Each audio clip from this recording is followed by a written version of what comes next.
chapter 3. Next we turned and went up along the road toward Bashan, and Og, king of Bashan, with his whole army marched out to meet us in battle at Edrei. The Lord said to me, "Do not be afraid of him, for I have delivered him into your hands, along with his whole army and his land. Do to him what you did to Sihon, king of the Amorites, who reigned in Heshbon." So the Lord our God also gave into our hands Og, king of Bashan, and all his army. We struck them down, leaving no survivors. At that time we took all his cities. There was not one of the 60 cities that we did not take from them, the whole region of Argob, Og's kingdom in Bashan. All these cities were fortified with high walls and with gates and bars, and there were also a great many unwalled villages.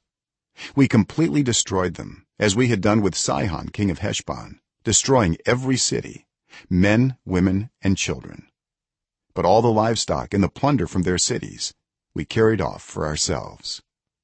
So at that time we took from these 2 kings of the Amorites the territory east of the Jordan, from the Arnon gorge as far as Mount Hermon. Hermon is called Syrian by the Sidonians. The Amorites call it Senir. We took all the towns on the plateau, and all Gilead, and all Bashan as far as Salekah and Edrei, towns of Og's kingdom in Bashan. Og, king of Bashan, was the last of the Rephaites. His bed was decorated with iron and was more than 9 cubits long and 4 cubits wide. It is still in Rabbah of the Ammonites. Of the land that we took over at that time, I gave the Reubenites and the Gadites the territory north of Aroer by the Arnon gorge, including half the hill country of Gilead, together with its towns. The rest of Gilead and also all of Bashan, the kingdom of Og, I gave to the half tribe of Manasseh. The whole region of Argob in Bashan used to be known as a land of the Rephaites. Jair, a descendant of Manasseh, took the whole region of Argob as far as the border of the Geshurites and the Maacathites. It was named after him, so that to this day Bashan is called Havoth Jair.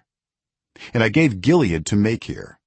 But to the Reubenites and the Gadites I gave the territory extending from Gilead down to the Arnon gorge, the middle of the gorge being the border, and out to the Jabbok river, which is the border of the Ammonites. Its western border was the Jordan in the Arabah, from Kinnereth to the sea of the Arabah, that is, the Dead Sea, below the slopes of Pisgah.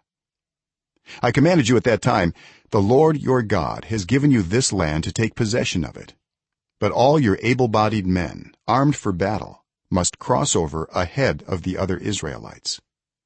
However, your wives, your children, and your livestock, I know you have much livestock, may stay in the towns I have given you, until the Lord gives rest to your fellow Israelites as he has to you, and they too have taken over the land that the Lord your God is giving them across the Jordan. After that each of you may go back to the possession I have given you." At that time I commanded Joshua, "You have seen with your own eyes all that the Lord your God has done to these 2 kings. The Lord will do the same to all the kingdoms over there where you are going. Do not be afraid of them. The Lord your God himself will fight for you." At that time I pleaded with the Lord, "Sovereign Lord, you have begun to show to your servant your greatness and your strong hand. For what God is there in heaven or on earth who can do the deeds and mighty works you do? Let me go over and see the good land beyond the Jordan, that fine hill country and Lebanon." But because of you the Lord was angry with me and would not listen to me. "That is enough," the Lord said. "Do not speak to me any more about this matter. Go up to the top of Pisgah and look west and north and south and east. Look at the land with your own eyes, since you are not going to cross this Jordan. But commission Joshua and encourage and strengthen him, for he will lead this people across and will cause them to inherit the land that you will see." So we stayed in the valley near Beth Peor.